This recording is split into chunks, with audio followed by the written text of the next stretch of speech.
शिक्षकाच्या शेतात भयंकर प्रकार. टोमॅटोच्या आत असं जागीच अटक. शिक्षकांचं डोकं पाहून अधिकारी थक्क झाले. पायाखालची जमीनच सरकली. एक साधा शिक्षक, विद्यार्थ्यांना संस्कार शिकवणार माणूस, पण त्याच्याच शेतातून समोर आलेलं सत्य इतकं धोकादायक होतं की पाहणाऱ्यांचाही विश्वास बसत नव्हता. सकाळची वेळ होती. शेताच्या कडेला उभं असलेलं पीक वाऱ्यावर हलत होतं. दुरून पाहिलं तर ही एक साधी शेती वाटत होती, पण काही दिवसांपासून काही लोकांच्या नजरा या शेतावर खिळल्या होत्या. कारण रात्री उशिरा तिथे काहीतरी हालचाली दिसत होत्या. कधी एखादी गाडी शांतपणे येत असे, तर कधी काही अनोळखी लोक शेताभोवती फिरताना दिसत होते. गावकऱ्यांना सुरुवातीला हे काही विशेष वाटलं नाही, पण शंका मात्र हळूहळू वाढत चालली होती. हा माणूस दिवसा शाळेत मुलांना शिकवत असे. विद्यार्थ्यांसाठी तो आदर्श मानला जायचा. साधा पोशाख, शांत स्वभाव आणि शेतीची आवड, त्यामुळे गावात त्याची चांगली प्रतिमा होती. पण त्याचवेळी काही जणांच्या मनात एक प्रश्नही होता. इतकं साधं आयुष्य जगणारा माणूस अचानक इतका श्रीमंत कसा झाला? शेतातील पिकं ही वेगळीच दिसत होती. वरून पाहिलं तर गहू आणि टोमॅटोचं पीक होतं, पण शेताच्या मध्यभागी काही उडे अशा होत्या ज्या थोड्या वेगळ्या दिसत होत्या. त्या पिकांची पानेही थोडी वेगळी होती. मात्र सध्या नजरेला ते काही लक्षात येणारं नव्हतं. गावात हळूहळू चर्चा सुरू झाली. काही लोक म्हणत होते की या शेतात काहीतरी वेगळं चालू आहे, तर काहींना वाटत होतं की हे फक्त अफवा आहेत. पण एका व्यक्तीने जे पाहिलं त्याने सगळं चित्रच बदलून टाकलं. एका रात्री उशिरा त्याने शेताजवळून जाताना पाहिलं की काही लोक पिकांमध्ये काहीतरी काळजीपूर्वक तपासत होते.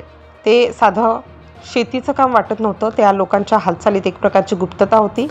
ते जणू काहीतरी लपवण्याचा प्रयत्न करत होते.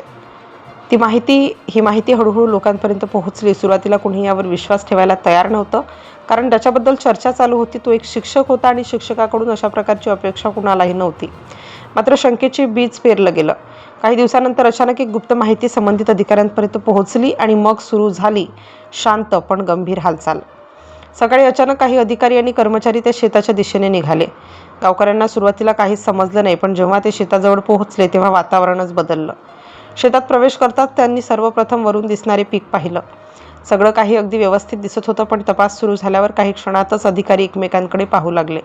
कारण पिकांच्या ओळींमध्ये काहीतरी वेगळं दिसत होतं. त्या रोपांची रचना, त्यांची पानं, सगळं काही संशयास्पद वाटत होतं. आणि मग जेव्हा त्या रोपांजवळ जाऊन नीट पाहिलं गेलं, तेव्हा तिथे उभ्या असलेल्या प्रत्येकाच्या चेहऱ्यावर धक्का स्पष्ट दिसत होता. हे साधं पीक नव्हतं. गव्हाच्या पिकामध्ये इतक्या हुशारीने काही वेगळी रोपं लावली होती की दुरून पाहिल्यास ती पूर्णपणे सामान्य शेती वाटत होती. पण प्रत्यक्षात त्या रोपांचा संबंध अत्यंत धोकादायक गोष्टीशी होता. अधिकाऱ्यांनी संपूर्ण शेतीची पाहणी सुरू केली. एकामागून एक रोपं तपासली जाऊ लागली आणि जशी जशी मोजणी सुरू झाली तसा तसा सगळ्यांचा धक्का वाढत गेला. कारण त्या शेतात अशा रोपांची संख्या खूप मोठी होती. हे सगळं पाहून अधिकारीही काही क्षण शांत झाले, कारण इतक्या व्यवस्थित आणि नियोजनबद्ध पद्धतीने ही शेती करण्यात आली होती की कुणालाही सहज संशय येणार नव्हता. तोपर्यंत त्या शेताचा मालक तिथेच उभा होता. सुरुवातीला तो शांत होता, पण तपास पुढे जाताच त्याच्या चेहऱ्यावरची घाबरलेली भावना स्पष्ट दिसू लागली. अधिकाऱ्यांनी त्याला काही प्रश्न विचारले. सुरुवातीला तो काही बोलत नव्हता, पण परिस्थिती हाताबाहेर गेली होती. कारण शेतातून जे सापडलं ते लपवणं आता अशक्य होतं. एकामागून एक पुरावे समोर येत होते. प्रत्येक ओळीतून संशयास्पद रोप सापडत होतं आणि संपूर्ण शेतात त्या रोपांचं जाळं पसरल्याचं दिसून आलं. आता अधिकारी खात्रीने सांगू शकत होते की ही शेती पूर्णपणे बेकायदेशीर होती. या सगळ्यानंतर त्या व्यक्तीला तिथेच ताब्यात घेण्यात आलं. गावकऱ्यांना अजूनही विश्वास बसत नव्हता की ज्या माणसाला ते आदराने पाहत होते त्याच्यावर अशी वेळ येईल. अधिकाऱ्यांनी संपूर्ण शेतातील रोपं जप्त केली. त्यांची मोजणी करण्यात आली आणि त्या रोपांची संख्या पाहून अनेक जण पुन्हा एकदा थक्क झाले. कारण ही काही गोष्ट नव्हती. ही एक मोठी आणि व्यवस्थित आखलेली योजना होती. यानंतर त्या व्यक्तीला पुढील चौकशीसाठी घेऊन जाण्यात आलं आणि या संपूर्ण प्रकरणामागे आणखी कुणी आहे का याचाही तपास सुरू करण्यात आला. कारण इतक्या मोठ्या प्रमाणावर अशी शेती करणे एका व्यक्तीसाठी किंवा एकट्या व्यक्तीसाठी सोपं नव्हतं. पण प्रश्न अजूनही अनेकांच्या मनात आहे की शांत दिसणाऱ्या त्या शेतात इतक्या दिवसांपासून नेमकं काय चालू होतं आणि अजून किती रहस्य त्या मातीखाली दडलेली आहेत.